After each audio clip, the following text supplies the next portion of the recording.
Hello நான் DS பேசுகிறேன். இன்றைக்கி நம்ம பார்க்க போகிற சீரிஸோட நேம் வந்து சோலோ லெவலிங் சீசன் 3 எபிசோட் 32 தான் இன்றைக்கி நம்ம பார்க்க போகிறோம். அதனால் நீங்கள் நம்ம சேனலுக்கு போய் வந்து உங்களால் முடிஞ்ச சப்போர்ட் நம்ம சேனலுக்கு சப்ஸ்கிரைப் பண்ணி சப்போர்ட் பண்ணுங்கள். அது மட்டும் இல்லாமல் அது கூட இருக்க பெல்லைக்கன் ஆன்ல வச்சுக்கோங்க. அப்போ தான் நம்ம ஒரு அடுத்த எல்லாமே உங்களுக்கு நோட்டிஃபிகேஷன் வரும். இதுக்கு முன்னாடி கிட்டத்தட்ட ஒரு 31 எபிசோட் போட்டிருக்கோம். அந்த எபிசோட பார்க்கறவங்க லிங்க் டிஸ்கிரிப்ஷன் கொடுத்துருவோம். அந்த பிளேலிஸ்ட் போய் செக் பண்ணி பார்த்துருவாங்க. அப்போ தான் இந்த முழுமையான ஸ்டோரியே புரியும். எல்லாமே என்னோட பெஸ்ட் கொடுத்து டீட்டெயில் அனலைஸ் பண்ணி போடுறேன். அதனால் முடிஞ்சளவுக்கு பிடிச்சவங்க எல்லாருமே பிடிச்சிருந்தா மட்டும் மனசார லைக்கை போட்டு பாருங்க. அதே மாதிரி இந்த வீடியோ கமெண்ட்டில் உங்களுக்கு பிடிச்ச ஃபயர் மேட்ச் போட்டு விடுங்க. நானும் பார்த்து தெரிஞ்சுக்கிறேன். சரி வாங்க மக்கள் குழப்பலாமா. அந்த கிறிஸ்டபரை பார்த்து கடைசி அவங்களும் ஃபியூச்சரில் கூடிய சீக்கிரமே உங்களை கொல்ல போகிறாங்கன்னு கேட்ட அடுத்த நிமிஷம் அவங்க கோவத்தில் டீ கப்பை கீழே டென்ஷனில் வைக்கிறான். மிஸ் ஜெலைனர், நான் ரொம்பவும் பலசாலியான ஆள், பட் ஆனால் நீங்களே இப்படி என்கிட்ட வந்து இப்படி சொல்லுங்கன்னு நான் எதிர்பார்க்கல. என்ன காலையிலே வந்து என்கிட்ட காமெடி பண்ணிட்டு போகலான்னு வந்தீங்களா? என்னை கொல்ற லெவலுக்கு எவனாச்சும் கேப்பபிலிட்டி கொண்டவன் இருக்கானா? கண்டிப்பாக இந்த இடத்துக்கு வந்தானா அடுத்த நிமிஷமே செத்துருவான் அப்படின்னு அவன் மிரட்டேன். ஜெலைனரும், நீங்கள் சொல்கிறது எல்லாமே சரிதான், பட் இருந்தாலுமே நான் ரீசெண்டாக ஒரு ட்ரீம்ல தான் அதை நினைச்சு பார்த்தேன். அந்த வந்த கனவு மூலியமா தான் எங்களுக்கு தெரிய வந்தது நீங்க சாக போறீங்கன்னு. எங்க பாருங்க ஜெலைனர், இல்ல நான் பார்க்க மாட்டேன். அது மட்டும் இல்லாம உங்களை சுத்தி நிறைய பேர் அட்டாக் பண்ற மாதிரி தான் எனக்கு தெரியுது அந்த கனவுல. ஒழுங்கா இந்த இடத்துல இருந்து போயிடுங்க. ஏதோ சும்மா கனவு வந்ததுக்காக என்ன கொல்ல போறாங்க வந்து என்கிட்ட காலையிலேயே வெறுப்பேத்துட்டு இருக்கீங்களா? நான் எத்தனை நாளா நினைச்சிருந்தேன் நீங்க ஒரு ப்ரொஃபஷனலான ஆளுன்றது, பட் ஆனா நீங்க ஒரு சில்லியான ட்ரீமுக்காக எல்லாம் என்கிட்ட வந்து இந்த மாதிரி சொல்லிட்டு இருக்கீங்க. நான் எதிர்பார்க்கல நீங்க இப்படி சொல்லுங்கன்னு. உங்க மேல நான் மதிப்பு மரியாதை வச்சுட்டு இருந்தேன், ஆனா நீங்க கெடுத்துக்கினீங்க. இதை கேட்டு அவ்வளோ சோகமாயிட்டு யோசிச்சுட்டு இருக்கா என்ன சொல்றது தெரியாம. இங்க பாருங்க மிஸ் ஜெலைனர், நான் வந்து நேஷனல் லெவல் ஹண்டர். அதுக்கான அர்த்தம் என்னை யாருன்னா கொல்ல வந்தாங்கன்னா அவங்க தான் சாவாங்க. ஜெலைனரும், இல்ல ஆனா நான் கிளியரா அந்த கனவு கண்டனே. நீங்க சொல்றது சரிதான், பட் அப்ப வந்த கனவு திரும்ப உங்களுக்கு வரல.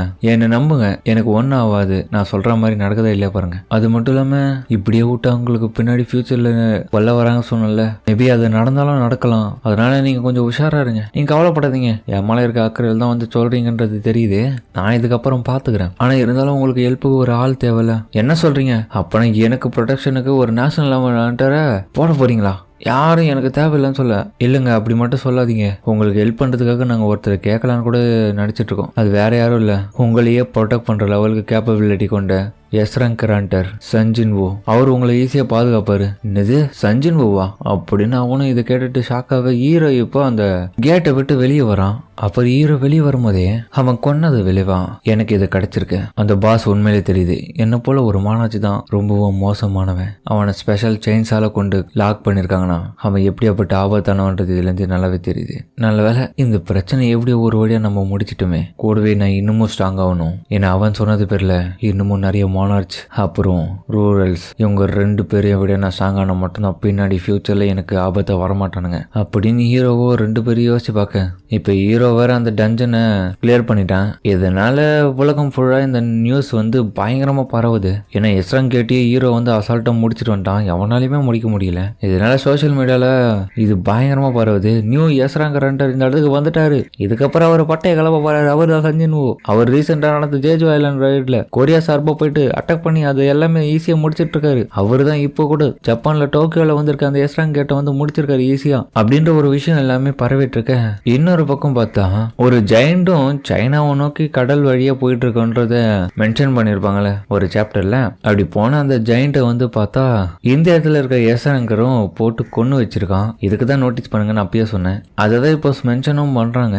கடல் வழியா சைனாவை நோக்கி போயிட்டு இருந்த ஒரு ஜெயண்ட்டை வந்து லியூ ஜாங்காங் அவரு கொண்டுட்டாரு. அப்புறமா கூடவே பார்த்தா இந்த மாட்சுமோட்டோன்னு சொல்லப்படுற ஜப்பான் ஹண்டர் அசோசியேஷனோடைய சேர்மேனை வந்து பதவியிலேருந்து தூக்கி அரெஸ்ட் பண்ணிடுறாங்க. இவனால மிகப்பெரிய பிரச்சனைகள் ஏற்பட்டது மட்டும் இல்லாம ஜாப்பனீஸோட ஹண்டர் அசோசியேஷனுக்கு கலங்கத்தை ஏற்படுத்திட்டான். ஏன்னா இவன் கொரியாவுக்கு வந்து மிகப்பெரிய துரோகத்தை பண்ணியிருக்கான். அது எல்லாமே கண்டுபிடிச்சதுனால இப்போ இவனை அரெஸ்ட் பண்ணி இந்த இடத்துல இருந்து பதவி நீக்கம் செஞ்சுட்டாங்க. கூடவே யுஎஸ்ஏ கவர்மெண்ட் வந்து ஒரு பார்ட்டியை ஆர்கனைஸ் பண்ணியிருக்காங்க. கம்ப்ளீட்டா எஸ்ராங் ரைடர்ஸ் எல்லாமே சக்சஸ்ஃபுல்லா முடிச்ச எல்லாருமே இந்த இடத்துக்கு வர சொல்லியிருக்காங்க. அந்த வகையில் அந்த இடத்துல நிறைய பேர் இருக்க. ஒரு மொட்டை தலையனும் என்னப்பா கேட்டு வேறப்பா எஸ்ராங்க் கவர்மெண்ட் எனக்கு தெரிஞ்சு அதுக்காக தான் பார்ட்டி வைக்கிறானுங்களோ என்னன்றது புரியல. எனக்கு தெரியும் அந்த ரைடுக்காக இப்படி வைக்கல. ஏன்னா அந்த ரைடுன்றது ரொம்ப கடினமான விஷயம் இல்ல. எஸ்ராங்கர்ஸ் எல்லாம் கழிச்சு போய் வந்திருப்பாங்க. அவங்களுக்கான ஒரு ஜாலியான பார்ட்டியா கூட இதை ரெடி பண்ணிருக்கலாம். அட போங்கடா முட்டாளுகளா, பார்ட்டிக்கு வந்தோமா ஜாலியா என்ஜாய் பண்ணுமான்னு பாருங்கடா அப்படின்னு தாமஸ் ஆண்ட்ரேவும் இங்க வந்து கேக்குறான். உங்க எல்லாருக்கும் ஞாபகம் இருக்கா, நீங்க என்ன இந்த இடத்துக்கு வரவேச்சுங்க, எனக்காக சொந்தமா வீடு கொடுத்தீங்க, எல்லாத்தையுமே எனக்காக கொடுத்தீங்க. ஆமா கொடுத்தோம். அதனாலதான் இது வரைக்குமே உங்களை நான் நல்லவனா பார்த்துட்டு இருக்கேன். புரியுதா? எல்லாம் புரியுது. சரி, என்னோட டை எப்படி இருக்குன்னு சொல்லிட்டு பக்கத்துல இருக்க செக்ரட்டரி கிட்ட கேட்க, அது ரொம்ப எக்ஸ்பென்சிவ் மாதிரி தான் தெரியுது, பட் ஆனா உங்களுடைய இந்த சட்டுக்கு வந்து அது சூட் ஆகல.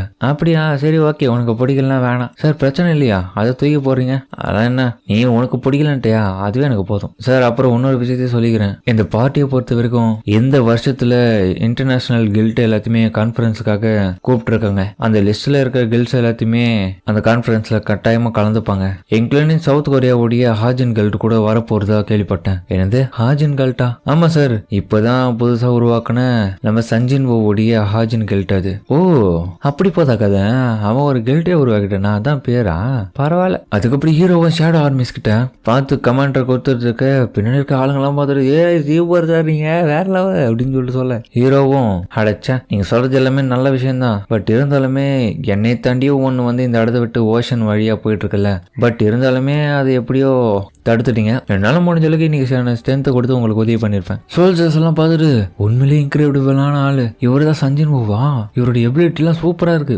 ஜின்ஹோவை யோசிக்கிறான். எல்லாரும் சர்ப்ரைஸ் ஆயிட்டாங்க, இப்பதான் முறையா பார்க்கறதுனால அப்படி அவங்க இருக்கும் அப்படின்னு சொல்லிட்டு பார்த்துட்டே இருக்கும் போது ஹானகாவும், சார் ஜின்ஹோ உங்களுக்கு ஒரு கால் வந்திருக்கு. என்னது எனக்கு ஒரு கால் வந்திருக்கா? யார் இது? உங்க வீட்டுல இருந்து தான் கால் பண்றாங்கன்னு சொல்லிட்டு அவனும் போனை கொடுக்க, அதுக்கப்புறம் அந்த போனை வாங்கி அவனும் கேட்ட, அப்ப பார்த்தா அந்த கால்ல இருந்தவங்க, இது யோ ஜின்ஹோவா பேசுறது அப்படின்னு சொல்லிட்டு லைன்ல இருந்தவங்க கேட்ட அடுத்த நிமிஷமே மொத்த விவரத்தையும் சொல்றாங்க, எதுக்காக கால் பண்ணுன்றத.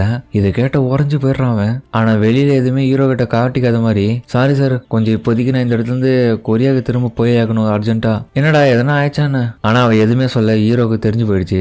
எனக்கு தெரிஞ்சு அவன் ஃபேமிலியில ஏதோ ஒரு விஷயம் எமர்ஜென்சியான விஷயம் நடந்திருக்குன்னு நினைக்கிறேன். அதன் காரணமாக தான் என் கூட எதுவுமே சொல்லாம இந்த இடத்த விட்டு சீக்கிரமா போகணும்னு ஆசைப்படுறான். அவன் அந்த இடத்துல இருந்து போறதுக்கு முன்னாடி ஹானகாவா கிட்ட எனக்கு ஒரு ஏரோப்ளேனை ரெடி பண்ணுங்க, நான் சீக்கிரமா கொரியாவுக்கு போய் ஆகணும். கண்டிப்பா ரெடி பண்றோம். ஹீரோவும் பார்த்து பத்திரமா போயிட்டு வாடா. அவனும் போறதுக்கு முன்னாடி யோசிக்கிறான், எங்க அம்மாவுடைய வயசை கேட்கும் போது அவங்க ரொம்பவும் ஃபீலிங்கா இருந்த மாதிரி இருந்துச்சு. கண்டிப்பா என்னதான் நடந்திருக்கும், வெறும் வர சொல்லியிருந்தாங்க முக்கியமான விஷயமா, அதுவும் ஃபீலிங்ல சொல்லியிருந்தாங்க. கட்டமா என்ன நடக்க போகுதுன்னு தெரியல, எனக்கு வேற பயமா இருக்கு. சரி அங்க போயிட்டு பாப்போம் என்னதான் நடக்க போகுதுன்றத. அதுக்கப்புறம் அவனும் என்சன்யா இன்டர்நேஷனல் ஏர்போர்ட்டுக்கு வந்திருக்கேன். அப்புறம் பார்த்தா நம்ம யோ ஜின்வோடைய அப்பாவோடைய செக்ரட்டரி அந்த இடத்துக்கு வந்துட்டு, சார் என் கூட வாங்க, உங்களுக்காக தான் கார் எடுத்துன்னு வந்திருக்கேன் பிக்கப் பண்றதுக்காக. அப்புறம் போகும்போது, சார் உங்களோட மனசை வந்து திடமாக்கிக்கோங்க, ஏன்னா நான் சொல்ல போற இந்த விஷயம் வந்து உங்களோட மனசை ரொம்பவும் வருத்தப்பட வைக்கலாம். என்ன சொல்ற நீ? அது பெரிய கதை, வாங்க நான் சொல்றேன். அதுக்கப்புறம் சேர்மன் யோ மேங்ஹியா அவனை காமிக்க, அவன் பார்த்தா பயங்கரமான நிலைமையில சிகிச்சை எடுத்துட்டு இருக்கான். இப்போ வந்து அவனுக்கு இன்டர்னல் ஸ்லம்மர்ன்ற அந்த நோயால பாதிப்படைச்சிருக்கேன். இப்போ ஹாஸ்பிட்டலுக்கு வந்து பார்த்து அடுத்த நிமிஷமே, அப்பா உங்களுக்கு என்ன ஆச்சுன்னு சொல்லிட்டு அவனை பதட்டமாவே, சார் அந்த மாதிரி பண்ணாதீங்க சார், இந்த மாதிரியான ஒரு நிலைமையில உங்க அப்பாவை எதுவும் பண்ண முடியாது. ஆனா இந்த கேட்டுங்க உருவாறதுல இருந்து இந்த இன்டர்னல் ஸ்லம்மர்ன்ற நோய் வந்து நிறைய பேருக்கு பரவதா சொல்லியிருந்தாங்க. அதனாலதான் உங்க அப்பாவுக்கு இப்ப பரவி இருக்கு. இதை கண்ட்ரோல் பண்ண நினைச்சாலும் யாராலையுமே தடுக்க முடியல. டாக்டர் எல்லாம் இப்படி சொல்லிட்டு இருக்காங்க. எப்போ குணமாவாருன்னு சொல்ல முடியல. எனக்கு நல்லாவே தெரியும், எங்க அப்பாவை பொறுத்த வரைக்கும் நான் ஒரு யூஸ்லெஸ் ஆன பையன் தான் அவருக்கு. அப்ப அந்த செக்ரட்டரி இந்த வார்த்தையை சொன்ன அடுத்த நிமிஷமே அவன் ஒரு டைரியை கொடுக்குறான். ஆமா என்ன இது, உங்க அப்பா வந்து கான்சியஸ்னஸ்ல இருக்கும் போது நிறைய இந்த வேலைகள் எல்லாத்தையுமே எழுதி வச்சிருப்பாரு. நிறைய விஷயத்த எழுதி வச்சிருக்கதா இந்த டைரியில சொன்னாரு. மேபி என் பையன் என்கிட்ட வரும்போது இப்ப அவங்க கிட்ட கொடுன்னு சொல்லிட்டு கொடுத்துருக்க சொன்னாரு. என்னவா இருக்கும் இதுல, என்னதான் எழுதி வச்சிருக்காரு அப்படின்னு அவன் திறந்து பார்த்த அடுத்த நிமிஷமே கொஞ்சம் கொஞ்சமா கண்கெல்லாம் ஆரம்பிக்கிறான். என்னன்னு பார்த்தா இது வரைக்குமே யூஸ்ல இருந்ததுன்னு நினைச்சுன்னு இருந்த அவங்க அப்பா வந்து இவனை, என் பையன் யூஸ்லெஸ் எல்லாம் கிடையாது, தன்னால முடிஞ்ச அளவுக்கு பண்ணிட்டு இருக்க ஒரு ஹீரோவா தான் அந்த இடத்துல வேலை செஞ்சுட்டு இருக்கான்ற விஷயத்தை அவரும் புரிஞ்சுக்கினேன். அவனுக்காக எல்லா ஆர்டிகல்ஸையும் கட் பண்ணி ஒரு டைரியாக எடிட் பண்ணி வச்சிருக்காரு. கூடவே அவனுக்கான ஸ்கிரிப்ட் புக்லாம் அதுல இருக்கு. அவன் என்னென்ன பண்ணணும், அவனுடைய வேலையில என்னென்ன இம்ப்ரூவ்மெண்ட் பண்ணணும்னு சொல்லிட்டு எல்லாத்தையுமே எழுதியிருக்காரு. அவர் எல்லா விஷயத்தையும் உங்களுக்காக சேவ் பண்ணியிருக்காரு சார். அது மட்டும் இல்லாம உங்களுடைய ஓல்டர் சிஸ்டர் அண்ட் அவங்களுடைய ஓல்டர் பிரதர் இவங்க 2 பேரையும் கூட சேர்த்து தான் எழுதியிருக்காரு. நீங்க ரீசெண்டா பண்ண எல்லா விதமான அச்சீவ்மெண்ட்டையும் அவர் நல்லா நோட் பண்ணி வச்சிருக்காரு. இதை பார்த்துட்டு தலைவன் கண் கலங்கவே ஆரம்பிச்சிடறான். எங்க அப்பாக்கு என்ன ரொம்ப பிடிக்கும் போல, இதுலதான்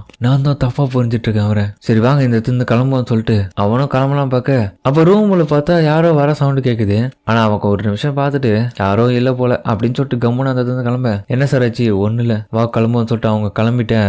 ரொம்ப நேரம் கழிச்சு பார்த்தா இப்ப அந்த பேஷன் ரூம்ல சடனா ஷேடோவோ அப்பேராவே பார்த்தா நம்ம ஹீரோ தான் வந்திருக்கான். என்ன ஜின்வோ இந்த அளவுக்கு அழுகுற, நீ என்னோட மனசையே பிரேக் பண்ணிட்டடா. நீ அழுததை பார்த்து எனக்கே மனசு கலங்கிடுச்சு, அதனால ஃபீல் பண்ணாத, உங்க அப்பாவை நான் காப்பாத்துறேன்னு சொல்லிட்டு அதுக்கப்புறம் ஹீரோ பார்த்தா ஓலி வாட்டர் ஆஃப் லைஃப் எடுத்துன்னு வந்திருக்கான். அதுக்கப்புறம் பார்த்தா ஜின்வோடைய அக்காவும் வராங்க. அவங்களும் வரும்போதே நம்ம ஹீரோ அவங்களுக்கு கிராஸ் பண்ணி பார்க்க ஆமா இந்த ஆளு அப்படின்னு அவனு சொல்ல அதுக்கப்புறம் பார்த்தா ஜின்னுவோடைய அப்பாவை ஏஞ்சிருக்காரு. ஜென்னி நீங்க என்ன பண்ற அப்பா நீங்க கண் வச்சுட்டுன்னு சொல்லிட்டு அவ கண்கணிங்க அழுதுட்டு இருக்க. பாச மழையை போஞ்சிட்டு இருக்கும் போது டாக்டர்ஸ் எல்லாமே பார்த்து ஆச்சரியப்படுறாங்க இவர் எப்படி குணமானாருன்னு. ஹீரோவும் அதுக்கப்புறம் அந்த இடத்து வெளியே வந்துட்டு இந்த டைம் போலாமா வேணாம் அவங்க நல்லா ஃபேமிலியோட ஹாப்பியா இருக்கட்டும் நம்ம இந்த இடத்துல கிளம்ப சொல்லிட்டு அதுக்கப்புறம் ஹீரோவை திரும்பி அந்த இடத்துல கிளம்பும் போது ஹாப்பி பர்த்டே ஜின்ஹோ இது நான் கொடுக்குற உனக்கான ஒரு கிஃப்ட் அப்படின்னு அவனும் சொல்ல அதோட இந்த எபிசோட முடிக்கிறாங்க. சரிங்க இந்த வீடியோ எப்படின்னு கமெண்ட் சொல்லுங்க. மறக்காம இந்த வீடியோ எல்லாருக்கும் பிடிச்சிக்க நம்புறேன். பிடிச்சிருந்தா லைக் போட்டு நம்ம சேனலுக்கு சப்ஸ்கிரைப் பண்ணி சப்போர்ட் பண்ணுங்க. அது மட்டும் இல்லாமல் அது கூட இருக்க பெல்லைக்கான ஆன் வச்சுக்கோங்க. அப்பதான் நான் போகிற அடுத்த வீடியோ எல்லாமே உங்களுக்கு நோட்டிஃபிகேஷன் வரும். வழக்கமான இந்த எபிசோட பிரமாதமாக இருந்திருக்கும். முடிச்சாலே யாரும் ஸ்கிப் பண்ணாமல் பார்த்துருப்பீங்க நம்புறேன். இந்த வீடியோ கண்டிப்பாக எல்லாருக்குமே பிடிக்கும்.